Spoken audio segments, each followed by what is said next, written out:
G'day guys, how are we today? It's 4:31, I'm a minute late. Had to put some wood in the fire this morning. It's pretty cold here.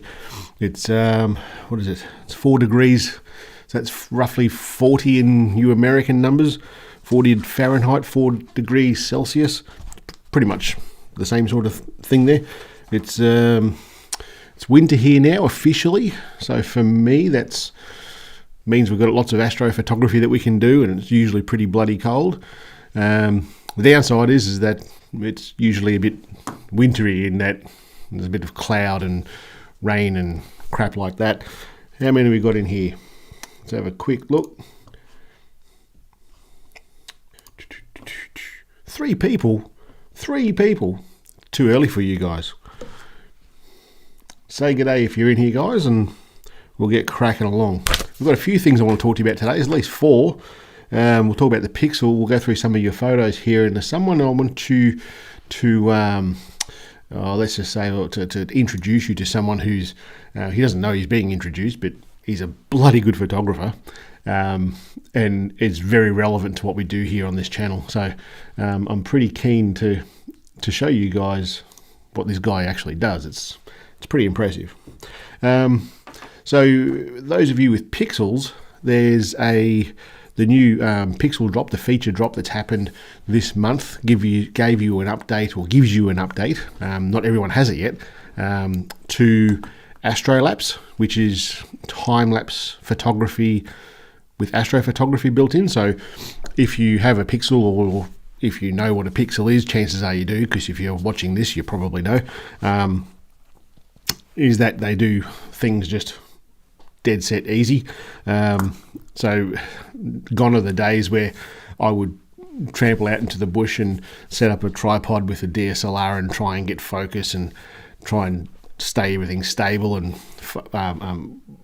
edit them later. But with the Pixel, as you would know, it's just a setup and go to Astro mode and push the button, and 4 minutes and 6 seconds later you've got a pretty cool photo. But in the last Pixel drop, the feature drop that the Pixel has is the new update to that camera, and it's what is it, version 8. Excuse me a second, and I'll tell you, 8.2.4. So I'm part of that. Well, I'm in that like development drops as well. So when the new Androids come out, I'll have a look and see if there's anything relevant there to the camera.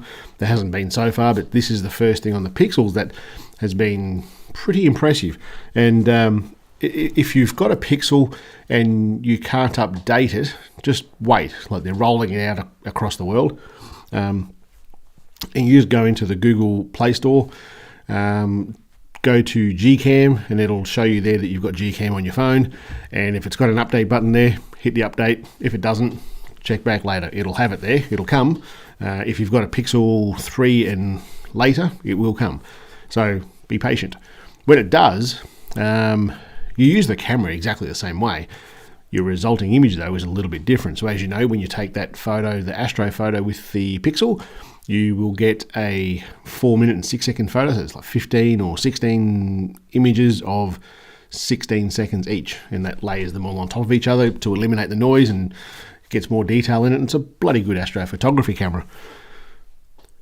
I've always thought to myself, it would be nice if you got those 16 images of those 16 seconds, because, well, it just makes sense to me that you should have them. But that's what they've done. They've used those 15 images and layered them together, or butted them up against each other, to make a time-lapse. And somebody put one on, who was it? Scott, I think it was. Scott Barker. I don't know if he's in here. Maybe, not sure. But he put one onto the Bloody Legends Facebook page, and I thought that's pretty cool. And so I updated my phone, and it's been cloudy, so I couldn't do anything with it. And then Scott posted onto that page, and you saw there that it was a 4 second photo. In fact, I've got a demo here from last night. Sorry if I missed, but have you gotten the update yet? Yeah, I've done it. I did it the other day, but it's just been cloudy. Last night was the first night that I've actually been able to try it, and this is what it does.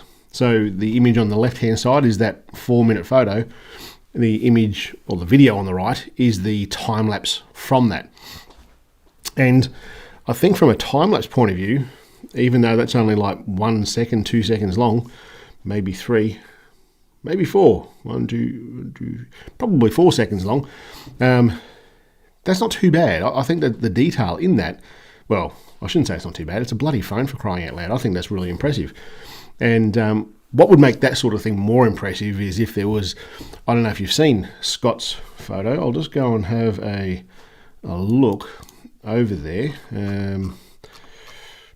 Just bear with me a second while I find it.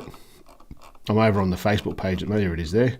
So if we go and have a look over here, and you can see on this image here of this video of Scott's here, it's got a little bit of cloud moving across it. And when your time lapse is that quick, or that shorter duration, the more things that move in it, the better. So a little bit of cloud cover there would be pretty good for that sort of a time lapse. But I think the potential in this is actually quite cool. So you may remember I've done a few time lapse videos, but the astrophotography time lapse that I did, I think it was with the S21 Ultra, where I've taken a heap of photos, put them into Final Cut Pro, like the editing program that I use for all my video, and any video editing suite will work. Doesn't matter what it is. You can put photos into there. You just change the duration of those photos. So when you put it in there, it might be automatically say 4 minutes or 4 seconds. You just highlight all of those and bring them down to like a second or half a second. And it makes them all, instead of being this long, it's nice this long, and it gives you a time lapse. So think about the potential in this. And I would have loved to have pushed this video out today, but I'm not going to. I want to do a little bit more. But the image on the left-hand side there, so I've done a time lapse using those 4-minute photos. And so I just set up the intervalometer app on the Pixel. And if you don't know what that is, it's an app that goes over the top of the phone, if you like. So any program that you're running or any app that you're running in the background, the intervalometer app will run over the top of that. And it will automatically hit the shutter button. So you set up how long a delay you want. So you push the button, there's a 3-second delay, so you're not touching anything. And then you basically say, in this many more seconds, I want you to hit it again. So for what I've done, I've just set it up at 270 odd seconds, I think I did. So it had the 4 minutes and 6 seconds, then it had like maybe 20 seconds wait, if you like. That you could probably bring that down a little bit. I know with regular DSLR stuff, I tend to give it a little bit of a break, just to give the camera a break, and I'm just applying that same principle to the phones. So when I look at this here, and I've put together, so I've got it last night, I did exactly what we're talking about here with the Astro-lapse, but the night before I went out and did regular, or the night before that I should say, did a regular all-night time-lapse. So I went out, I set up that intervalometer with that delay that I said, and said I want 400 photos, and just set it up, go to bed, wake up in the morning, or plug in a power bank so that it doesn't go flat, and then go to bed, wake up in the morning, go out, pick it up, and you've got, I probably had like 300 and something photos maybe, I can't remember exactly how many it was, there was a lot. And you bring all those in, push them together, and you get a pretty cool time lapse. So you'll see it in the video, but it's a little bit jerky because it's a 4-minute exposure. So the sky's moved a long time, a long way in that 4 minutes.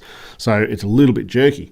So when it comes to this, that video on the right-hand side there, so when you take this now with the update, you take an Astro photo. When you look at the gallery, you can swipe to the right or left, depending on how you look at it, and there is your Astro video. It does it, or you just got to turn it on, and it does it automatically. So what you end up with is, say, I don't know, when I did this one last night, it was a little bit later, and it got a little bit of fog came in. So right at the end of the video, or the end of the series of photos, you can't see anything in the stars, it's just too foggy. But what you end up with is a heap of photos and a heap of videos, and those videos is all the time lapses. So in theory, I should be able to get all those time lapses, put those into Final Cut Pro, make them a little bit quicker, and I wouldn't get that jerky sort of motion that I was talking about. So stay tuned, it worked, and it's pretty freaking cool. Let me have a read of this because I've been jibber jabbering for ages. Hello everybody, everyone's saying hello. Morning, or good evening, good afternoon, whatever it is where you are. What's the best G-Cam for... Ooh, I don't know. I don't have a Realme. I've not used one.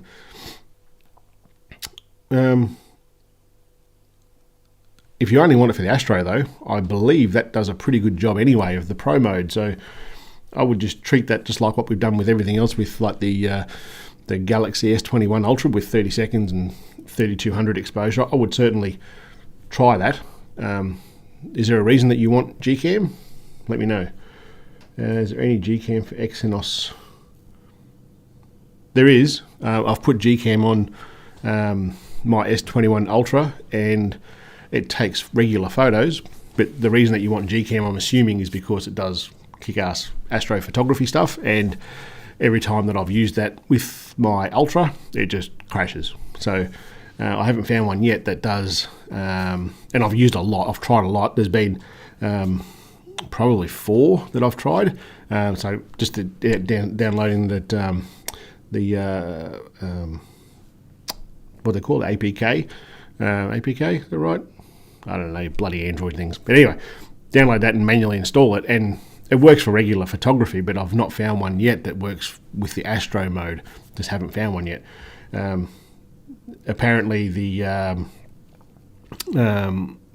Snapdragon processor takes it fine and it works fine. So yeah, one of those things from for me with this, because I've been an Apple person forever and ever and ever. When I bought this S21 and people started asking, is it this processor or this processor? And I go, well, it shouldn't bloody matter. I've paid for the same thing that you've paid for. I should get the same thing that you've paid for. But I think I've spoken about that enough. Hello from Germany. So that's a yes. Hold on. Oh, yeah. Yes, Nathan. Hello from Germany, Russia. Good midnight. Man, you're keen. Thought I was keen getting up this early to talk to you guys. The YouTube analytics suggest that I should be doing this about 3 hours ago, but that's 1 o'clock in the morning here, and no, there's no. Still use my Pixel 4 for photography, and I'm impressed with it. So you should. I don't think anyone makes a bad phone these days. I really don't. No one makes the perfect one. Nobody does. I think that you could pull out the S21 Ultra and say, yeah, it does this really well. But I think the iPhone does other things better. And I think that the S21 Ultra does things better than what the iPhone does. And the phone that I'm about to add to my arsenal, if you like, I have a feeling it'll do better than what the S21 Ultra did. But you just have to wait and see with that one. That's as much as I'm saying about that one. Note 8. Are you guys having a conversation? You are having a conversation there. That's right. S22. Since being in this YouTube space, I do a lot of research about things that people are searching for. That's just how you become. Well, it's one of the things that help you become successful on this platform. So it's about SEO, search engine optimization, and finding what people are searching for and creating content that is suitable to your channel that people are searching for. So that's what I do here. And because I do that, the algorithm in YouTube, because I search for certain things, it starts throwing all these other things at me. And chances are the things that I'm searching for are the things that you're searching for too. So if you've looked at S21 Ultras, I guarantee your news feed or your YouTube feed is starting to get a lot of S22 information in there, and I don't think anything's actually been officially released. There's a number of YouTubers that make like 3D print what they think is going to be the phone, and then they make a few videos on what they think is going to be the phone. But I don't get it. I just wait until it comes out. Then there's no not that much point speculating that hard about what's out there. You can certainly talk about what people are talking about, I guess. But I've seen that S22 videos. They're talking about having a larger sensor, and well, with that Huawei, it's going to come out with a 1-inch sensor. That's going to be crazy. But I don't know when that one's coming out. And the Pixel 6 is going to have a new camera finally after 2 generations or even 3 generations of camera or phones with the same bloody hardware. And if that does as good as what, well, with Gcam with new hardware, that'll be pretty unbeatable in this sort of space, I think. So we shall see. Where do we want to go? What do I want to talk to you about? Let's talk about some of your photos, because some of these, if you're watching this and you're not in the Facebook group, that Bloody Legends Facebook group, it's definitely worth joining, because some of you guys are just bloody awesome photographers. If your camera is a priority, it's really good. If there isn't a huge difference in phones, sorry, just reading something, just trying to understand what we're talking about here.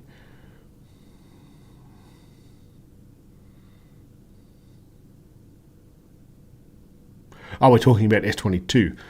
I agree. It's going to be a pretty cool phone, a pretty cool camera. The rest of the phone is probably going to be virtually the same as what you've got right now.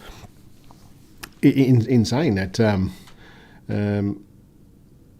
what we're seeing on YouTube that I've seen so far, at least, is pure speculation. There's nothing released anywhere. It's kind of like the iPhone 13 and the camera and the stabilization and stuff. Well, some of that's actually been put out by Apple now, but and the Pixel is they certainly put out renderings of what it's going to look like. Even if they're just putting new hardware into that phone, you know they're going to do a good job of it, because they've had it for so long with the same hardware. Upgrading that hardware with the Gcam capabilities, you just know it's going to be good. Where we want to go? Let's go and have a look at some of your photos. Let me just go back up here, because some of these have just been bloody ridiculous. We're going to talk today a little bit about some of your compositions. And this here, Kevin Keller, I'm not sure if he's in here, but these series of photos that he's taken here, oh, not that one. These are just ridiculously good as far as composition goes. The framing of that galactic core, I don't think anyone that's in this live session right now would disagree. That's just ridiculous. It's so good. I'm really impressed with that. And it's interesting, and I like that you're doing here with the lighting. What I would say is on the right-hand side, that first tree, the tree that's closest, that's way too bright. And this here, looking at that core, I would say that's the S21 Ultra. And the phone that you're using, I would definitely, if you can dim it down, dim it down. And if you've got a phone, if you've got a torch that you can't dim down, it doesn't have dimmable, take baking paper. I'm not sure if you know what parchment paper you might call it over in the States, but yeah, the stuff that you line baking trays with, it's like a wax paper. That's reasonably transparent. I use that when I teach like iPhone photography with locals and stuff, and proper photography, a way to diffuse the light.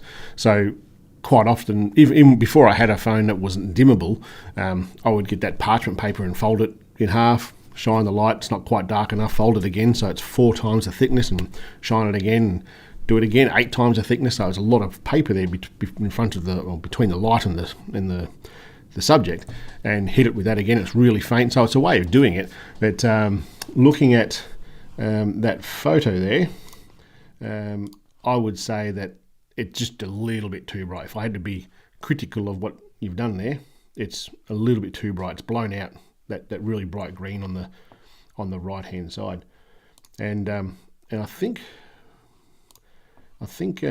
one of these, and you can look at it. One of these was a iPhone photo, and that's him there. It does a good job, For an iPhone, it just does. It's the best the iPhone's ever done. I think he even used a wide-angle lens from Sandmark. The detail in that core with the S21, that's just redonkulous. You people with all these bloody waterfalls, it's awesome. That looks to me, it's an iPhone, is it? It is an iPhone. If you look at the water down the front here, down the bottom where it's falling off the frame of the photo, you see how it looks kind of jitterish, and that is because the iPhone I don't know if you remember Greg McMillan talking about 1 second sort of duration of that, maximum 1 second duration. So a lot of these apps, these like slow shutter apps, and even the live photos will take a number of frames, so it won't merge them perfectly. It's one of the things the iPhone does. Yeah, for me. I look at it and go, that was taken with an iPhone, because you've got that jittery sort of line, like where the water isn't quite as smooth. But anyway, it's one of those things with iPhones. You've got so many apps that will help you do things.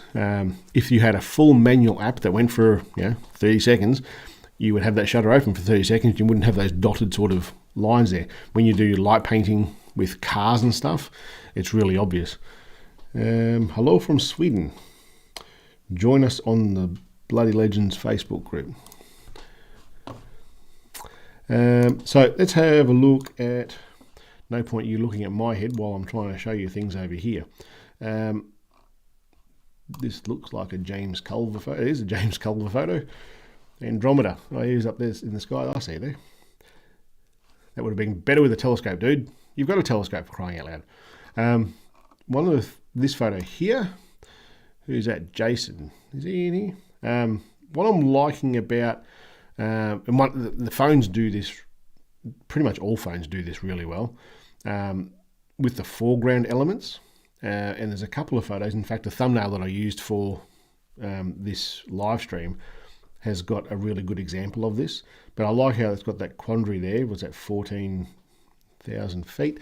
It's got that foreground element there, and the composition of that, your eye is immediately drawn to that wording because it's out of place on that photo, as in it's a natural photo and it's got wording there, so your eye is drawn to that wording. And then it comes up the left-hand side, then across the snow-capped peaks there. So your eye kind of comes in from the front and then scoots around. It's a really well-composed photo. It's very, very clever. Not sure if you meant to do that, but it worked really, really well. There's a couple more good examples of this. Let me just scroll through these. This one here. Who's that? Of course. So it's pretty good now. We're at the point.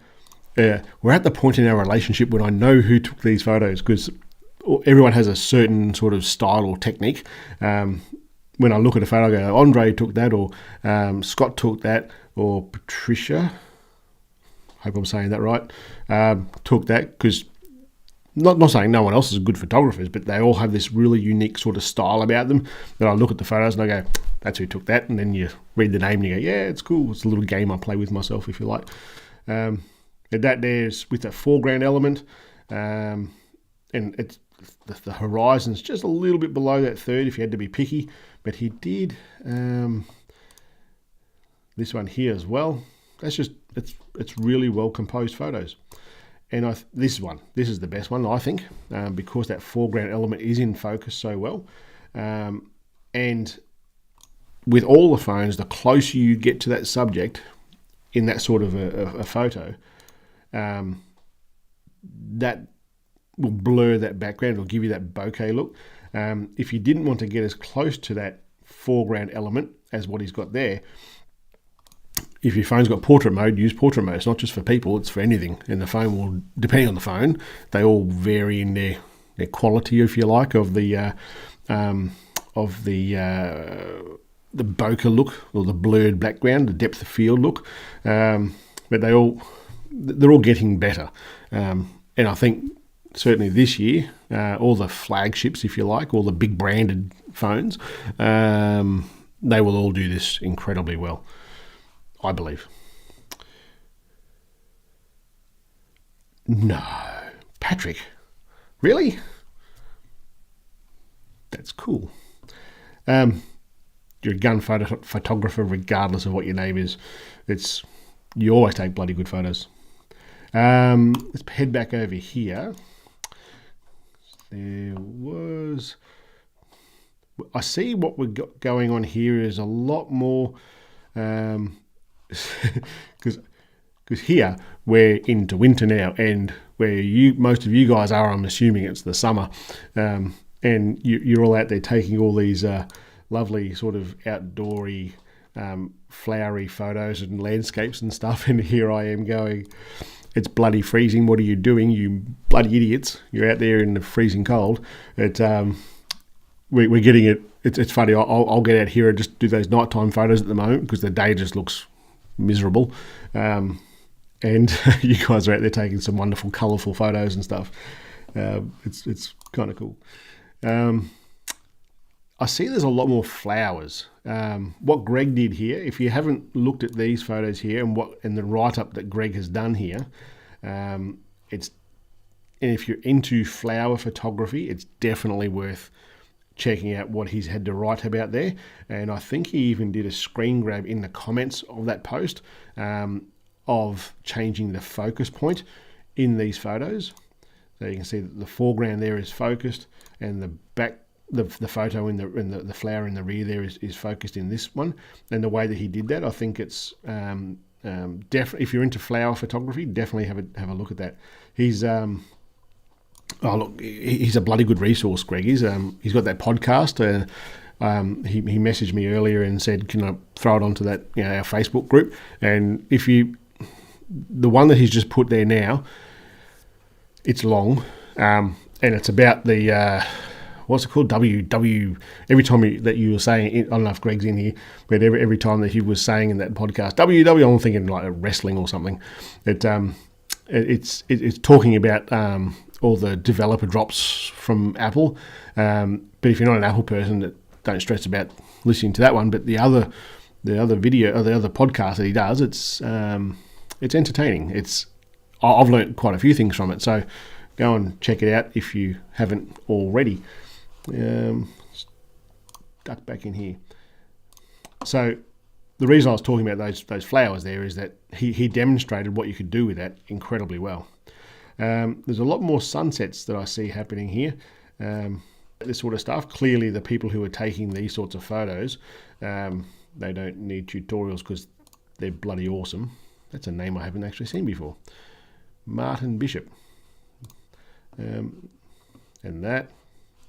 Martin Bishop. I'm not sure if Martin Bishop's in here, but there's some cool photos. You have a thing with leading lines, Martin Bishop. Up through the middle there. Up there. All those are leading lines.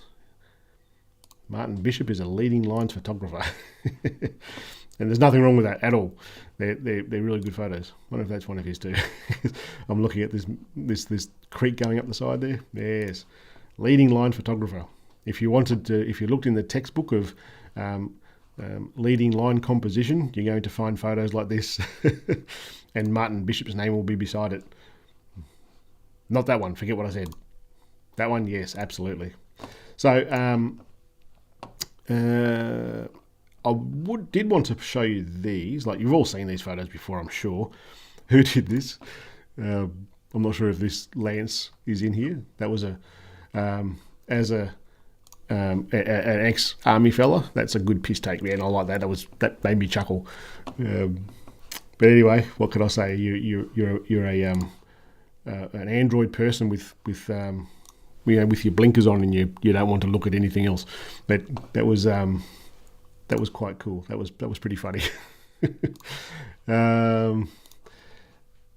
Now there was, where is it? This is two of the photos. Yeah, I looked at this photo here, and I went, "That's Australia," because it looks like Australia bush. And then this fellow here, it turns out, is actually from over in Western Australia. Anywho, I think it was Western Australia. But that name just said it was just down the road from me. But these photos here, now they don't look as perfect as what a S21 Ultra photo would be. But we'll put this into perspective. I think these are his too. They are. So you look at these and you go, yeah, that looks better than iPhone. But this is on from memory. These photos here are from a S10, a Samsung Galaxy S10. That's a few years old now, and we're punching out some pretty cool photos. That's a really good job. So let me know, guys, if you want me to do some landscape stuff, tutorials, and I will certainly do those. The last thing I want to show you, and it's not a long one today, is there's a fellow who just excuse me a second. There's a fellow who reached out to me a little while ago on Instagram and said, hey, I really appreciate that you promote Lightroom and Adobe products. And it's not that I'm promoting them really, it's more that I just use them and I think they're really good tools to use. I've used Adobe products for years and years and years, and this channel's been kind of about teaching you guys how to take sort of the photos that I'm taking, and it's working pretty well. And most of you guys are using Lightroom to an extent, just the free version or the paid version. Anyway, he reached out, and he was one of the many Instagram messages that I get every day, and I actually missed it. I went back through and had a look at my older ones, and I found this name in there, and he offered to help me out with some Adobe stuff. And it turned out that he's one of the senior developers, senior designers over at Adobe, and I thought that was pretty cool. And he helped me out with some of my subscription and stuff. And it wasn't I want we'll offer you this, and we want you to do this. It was like, we appreciate what you're doing, and if you'd like, you can have this. And it was pretty cool. It was one of the first times that a company had reached out, and the company didn't, he did. And it was really nice to have that. And if you don't know who I'm talking about Russell Brown, and it might be a name that you don't know. I certainly didn't know it. And on Instagram, he goes by Dr. Brown. And he does some quirky photography, very, very, very clever photography. He's definitely got a look to him about the way that he does the photography, and he's got some pretty cool tools that he uses as well. And I just wanted to share this with you guys because it's let me explain. It's easier just to show you. So this is Russell's Instagram feed. Let's have a look at this photo, and you'll be pretty impressed, I think. So that there is a single frame photo, and if we look over here, it's on a phone. All these photos that you see through here, almost all of them are on a phone. It's either the S21 Ultra or the iPhone, and just have a look at this. This is just it's bloody ridiculous. Like, you look, the thing I really like about what he does here is he tells you how he did it, and that from a phone is very, very clever. Let's have a look at this one. Again, Samsung, and he's used a flash with a Pro Photo light. So Pro Photo lights are external flashes that you can get and control from your phone, which is really, really cool. I only found out about them not that long ago, and Russell uses them a fair bit. But that, like I said before, he will tell you how he's done it. It's really, really cool. Let's have a look at that. That's an iPhone photo. But because, keep in mind what I said about this guy, he's a designer at Adobe. So you look at this and you go, that's really cool. Wonder how he did that. Well, let's watch this video, because he'll even show you. He's using these Pro Photo lights to strobe and put more light, like contoured light, highlighting light. We'll keep watching it just for a second. I'm sure he doesn't mind me using this on this live stream, because how cool is that? That's just bloody amazing. There's some more of that lady with the fire spinning. And of course, who doesn't ride a bison in cowboy gear. Again, he shot this with the iPhone 12 Pro Max. It's with Adobe Pro Raw. It's just amazing. There's some light painting. You look at these photos and you go, that's pretty cool. There we go. 12 Pro Max with these lighting that I said before. Well, that's Russell just there, shining that light. Yeah, it's ridiculous. You go through some of these photos. He's done some Astro stuff. There we go. Which one was this with? S21. And it's ridiculous. He's such a bloody good photographer. And I would absolutely encourage you to go through and have a look at this stuff. It's just mint. It does it really, really well. I'm not sure what he used here. S21. There you go. Like that. That's an amazing photo to come out of a phone. It's bloody ridiculous. It's really, really impressive. So if you're on Instagram, it's Russell Preston Brown. I'll just go back here so you can see what I'm talking about here. And what blows me away, and I was talking to my wife about this the other day, I'm like, this guy's only got 17,000 followers. Why? Because he's incredibly talented. All you need to do is look at some of his reels. No, he just must put them in stories and stuff. But some of these, he's educational. He's incredibly talented, and he's very generous. So go out there. If you're on Instagram, just have a look. Even if you're not into that sort of photography, go and have a look at the way he does it. Because he, like I showed you in some of those videos, he'll show you, there'll be a video of him doing all this stuff. It doesn't necessarily show you the editing process that he goes through, but the getting it in the camera right the first time is what he's doing, and it's bloody amazing. It's really, really impressive. That's pretty much all I've got for you guys today. You'll see the Astro-lapse video soon, with me being a bit crook and with the weather that we've had. And I'm doing heaps better now, by the way. I'm on the mend, and I'm feeling pretty good. And with the weather that we've had, I'm glad that I had a number of videos in the can, if you like, ready to just launch, because I haven't been able to film anything for a week or so. And so luckily we had that stuff to push out last week, and this week I might be a little bit late because I've run out of those now, and the sky hadn't been very forgiving.